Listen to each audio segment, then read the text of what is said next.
Si tu veux progresser pour ton grand écart, voici mes mouvements et tips. Bien sûr, écoute ton corps et fais les choses en pleine conscience, avec beaucoup de bienveillance. Par exemple, en restant bien droit et en pliant les jambes autant que nécessaire pour adapter les postures à ton corps. Dans la posture de la fente profonde, talon gauche sous le genou gauche.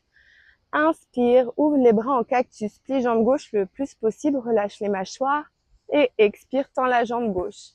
Tu peux rester très haut ou étirer les bras vers l'avant, pousser la poitrine vers le ciel et tu recommences. Main droite sous l'épaule droite, jambe gauche pliée, talon gauche sous le genou gauche. Inspire, ouvre le bras gauche vers le ciel. Expire, tends la jambe gauche. Si tu es à l'aise, flexe le pied gauche et attrape ton pied gauche avec la main gauche. Si tu n'es pas à l'aise, garde la jambe pliée et reste là. Inspire, recommence. Talon gauche aligné avec le milieu du pied droit. Reste le plus longtemps possible dans cette posture. Parsvottanasana. Peut-être que ce sont les mains sur les hanches, peut-être les mains sur la cheville, sur le tibia, sur la cheville, sur la cuisse. Ou si tu es à l'aise, étire les mains vers l'arrière et relâche la tête. Ici, on commence dans la posture de la fente haute. Pied gauche à gauche, pied droit à droite, les bras le long des oreilles. On serre les fessiers et on relâche le bassin vers le sol. On presse le talon droit vers l'arrière pour engager la rotule droite. Et maintenant, on va tendre les jambes et étirer les bras vers l'arrière. Si tu es à l'aise, tu pousses la poitrine vers la cuisse gauche. Reste toujours dans ta zone de confort. Et inspire, remonte. Garde la jambe gauche pliée si tu n'es pas à l'aise.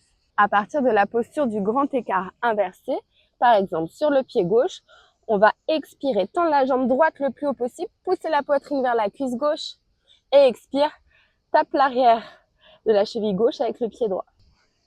Talon gauche sous le genou gauche, garde la main droite bien ancrée sous l'épaule droite. Inspire, étire le bras gauche vers le ciel, ouvre le cœur, plie jambe droite, t'attrapes l'extérieur du pied droit si tu es à l'aise. Et soit tu restes là, soit tu allies ce mouvement, inspire, pousse le pied droit vers l'arrière, expire, ramène-le vers toi. Tu peux même tourner le coude vers le ciel. Posture du demi-grand écart, les genoux largeur de hanche, les hanches au-dessus du genou droit, pointe le pied gauche vers l'avant, sur le bout des doigts. On va tendre la jambe gauche hors du sol et revenir. Inspire, tends. Expire, reviens. Et inspire, tu te grandis. Expire, tu pousses la poitrine vers le sol. Et la dernière chose sera de trouver l'immobilité le plus longtemps possible dans la posture maximale de ton grand écart. Donc peut-être que tu restes dans le demi-grand écart, les hanches bien fermées face au sol. Pour t'assurer que le genou droit reste bien au sol, tu crochettes les 5 orteils du pied droit. Tu décolles le genou, tu le reposes. Si tu es à l'aise, tu glisses en avant. Et tu tiens la posture le plus longtemps possible en respirant consciemment. Pour envoyer un bon signal à sa tête, à son corps, on va respirer consciemment.